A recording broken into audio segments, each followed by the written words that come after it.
और एसआईआर पर चल रही सियासत के बीच बीएलओ पर काम के दबाव के मुद्दे ने तूल पकड़ना शुरू कर दिया है, क्योंकि एक के बाद कई ऐसी खबरें आई जिनमें दावा किया गया कि बीएलओ बीमार पड़ रहे हैं।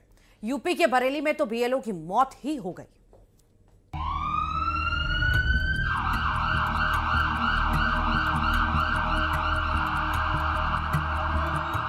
यूपी के बरेली में बीएलओ की मौत हो गई।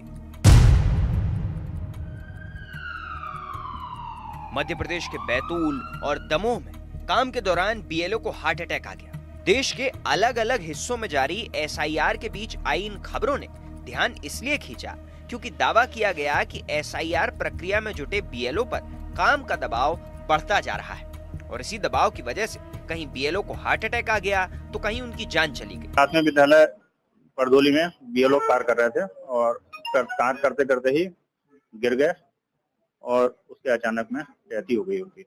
यहाँ लाया शिक्षक थे, प्राथमिक सहायक अध्यापक जी। वर्कलोड बहुत था, सभी के ऊपर है। मैं खुद सुपरवाइजर हूँ, तो वर्कलोड तो बहुत है।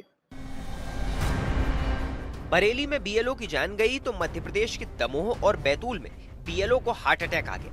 दावा किया गया कि ये घटनाएं भी बीएलओ के जरूरत से ज्यादा काम करने की वजह से हुई।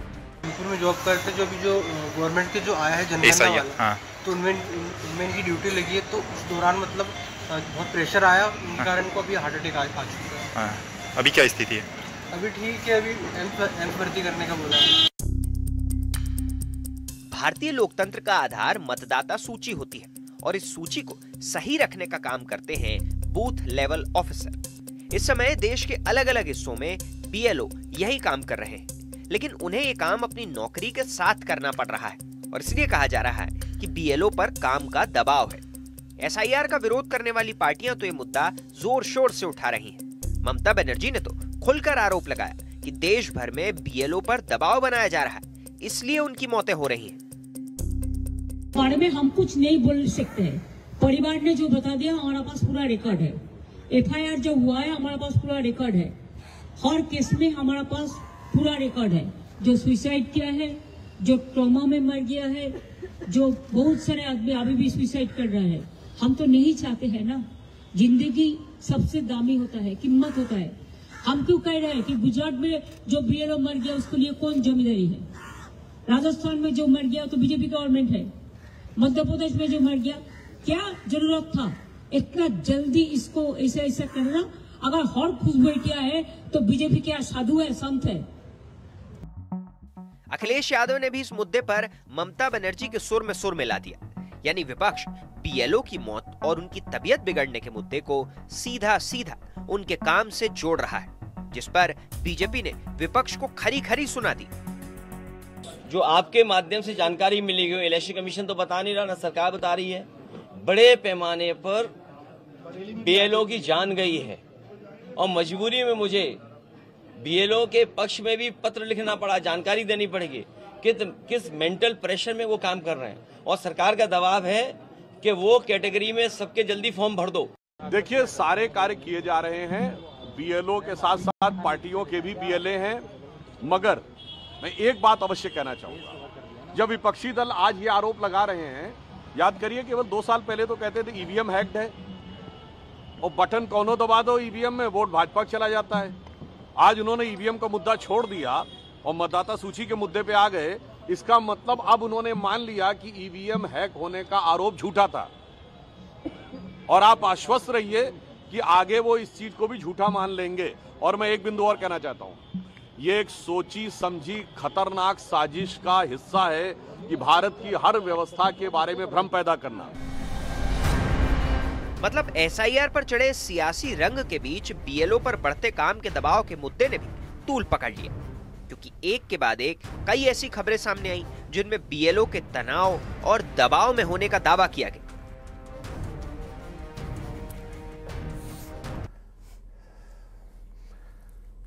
और अब बात सीहोर की वीआईटी यूनिवर्सिटी की, जहां छात्रों के बवाल के बाद सन्नाटा पसरा है। हिंसा और आगजनी के बाद यूनिवर्सिटी में 30 नवंबर तक छुट्टी घोषित कर दी गई है। छात्र अपने अपने घरों पर लौट गए हैं और इस बीच खाने और पानी की लड़ाई पर सरकार सख्त है। सीएम ने छात्रों के हित को प्राथमिकता बताते हुए प्रभारी मंत्री को सीहोर भेज दिया है।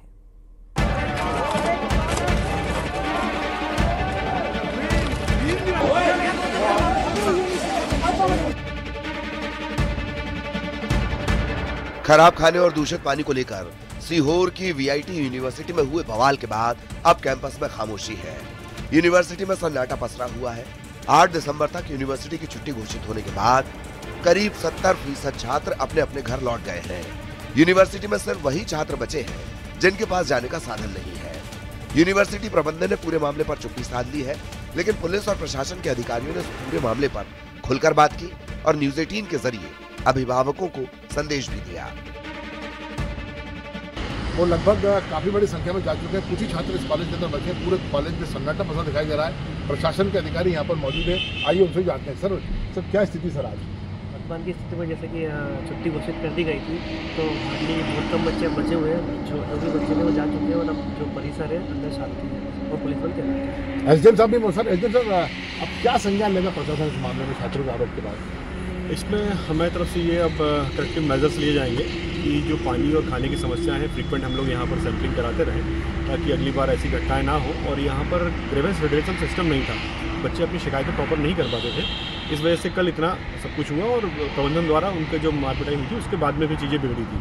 तो हम लोग कोशिश करेंगे कि भविष्य में ऐसी नौबत ना आए, बच्चे अपनी बात समय पर रख पाएंगे, ताकि ऐसी किसी भी दुर्घटना से निपटा जा सके। सर मैनेजमेंट में भी आरोप लगता रहा है कि वो प्रशासन का सही लेते नहीं और प्रशासन को ज़्यादा बताते नहीं। यही जो उनका कम्युनिकेशन गैप है वही विलम्ब रहा, क्योंकि हम लोग डे टू डे में कार्यों में इंटरफेयर नहीं करते हैं। और जब कहीं कुछ ऐसा होता है तब जब इन्होंने पहले भी नहीं बताया और जब रात को 3 बजे नियंत्रण से बाहर स्थितियाँ हुई तभी उनका कॉल आया और सारी चीज़ें फिर हमने तत्काल बल मुहैया कराया। ये तो है। वीआईटी यूनिवर्सिटी में हिंसा और आगजनी पर अब सीएम डॉक्टर मोहन यादव ने भी संज्ञान लेते हुए छात्रों के हित को प्राथमिकता बताया है। वहीं सीएम की सख्ती के बाद प्रभारी मंत्री कृष्णा गौर ने सीहोर पहुंचकर कलेक्ट्रेट में एसपी और कलेक्टर के साथ बैठक की, घटना की जानकारी ली, साथ ही जरूरी निर्देश भी दिए। उधर एबीवीपी के कार्यकर्ता भी कलेक्ट्रेट पहुंचे और मंत्री को ज्ञापन सौंपा। एबीवीपी ने यूनिवर्सिटी प्रबंधन पर कार्रवाई की मांग की है कि बच्चों की मांगे किस प्रकार की थी, बच्चों को भोजन की, पानी की, जिस प्रकार से अशुद्ध भोजन और पानी की जो मांग उनको थी कि उसके माध्यम से बच्चे काफी अस्वस्थ हो रहे हैं, उसके लिए भी जिला प्रशासन ने तुरंत संज्ञान लिया है। खाद्य विभाग ने भोजन के सैंपल लिए हैं, पीएचई विभाग ने पानी का सैंपल लिया है, जिसकी जांच की जा रही है। अगर इस माध्यम से कोई कारण बनता है तो निश्चित रूप से उस पर कार्रवाई करने के लिए हम आगे बढ़ेंगे। लेकिन अभी चूंकि जांच चल रही है, कॉलेज प्रबंधन से भी हम चर्चा करेंगे। दोनों तरफ से शिकायत हुई है और दोनों तरफ से प्रकरण पंजीबद्ध किया गया है। इस बीच सीहोर की घटना पर सियासी शोर भी सुनाई देने लगा है। कांग्रेस ने पूरे मामले को लेकर सरकार पर निशाना साधा है कि हर वीआईटी जो कॉलेज है, यूनिवर्सिटी है, ब्रांच है तमिलनाडु की किसी यूनिवर्सिटी की, प्रबंधन को समझना चाहिए कि हमें यहाँ पर जो हम पैसे ले रहे हैं छात्रों से, उन छात्रों को सुविधाएं मिले। अगर कोई इस प्रकार की अगर बात आ रही है तो अगर छात्र अगर वहाँ कंप्लेंट कर रहे हैं तो छात्रों की बात क्यों नहीं सुनी जाती? क्या कारण है? क्या सिर्फ ये कॉलेज वाले सिर्फ पैसा कमाना चाहते हैं, वीआईटी वाले? क्या छात्रों को सुविधाएं नहीं देना चाहते? अगर आप उनसे पैसे ले रहे हो तो उन छात्रों का अधिकार है कि उनको भी पूरी सुविधाएं मिलना चाहिए। वीआईटी यूनिवर्सिटी में बवाल के पीछे का मुख्य कारण खराब खाना और दूषित पानी बताया जा रहा है। दरअसल बीते दिनों कैंपस में कुछ छात्रों की तबीयत बिगड़ी, उनमें पीलिया के लक्षण दिखे। छात्रों ने यूनिवर्सिटी में खराब पानी के आरोप